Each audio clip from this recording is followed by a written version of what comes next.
বরিশালের স্থানীয় বাজারের তুলনায় ভারতে রপ্তানি করা ইলিশের দাম কম। শারদীয় দুর্গোৎসব উপলক্ষে বরিশাল থেকে ভারতে রপ্তানি হচ্ছে ইলিশ। কিন্তু ভারতে যে দরে ইলিশ রপ্তানি করা হচ্ছে তার চেয়ে বেশি দামে বিক্রি হচ্ছে বরিশালের স্থানীয় বাজারে।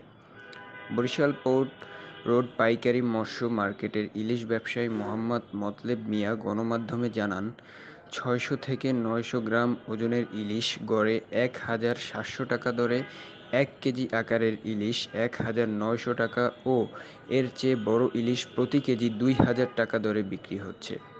অন্যদিকে কুয়াকাটার আলীপুর বন্দরে মৎস্য ব্যবসায়ী মোহাম্মদ আবদুর রহিম জানান, সেখানে ৬০০ থেকে ৯০০ গ্রাম ওজনের ইলিশ প্রতি কেজি গড়ে ১৪০০ থেকে ১৫০০ টাকা, ১ কেজি ওজনের ইলিশ ১৭০০ থেকে ১৮০০ টাকা ও এর উপরে ১৮০০ থেকে ১৯০০ টাকা দরে ইলিশ বিক্রি হচ্ছে।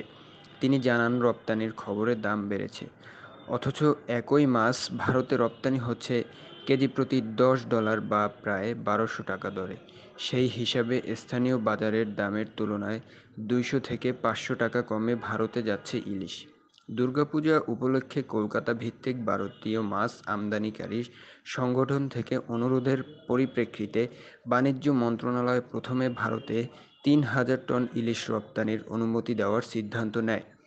পরে তা থেকে সরে এসে তারা ২,৪২০ টন ইলিশ রপ্তানির অনুমতি দেয়।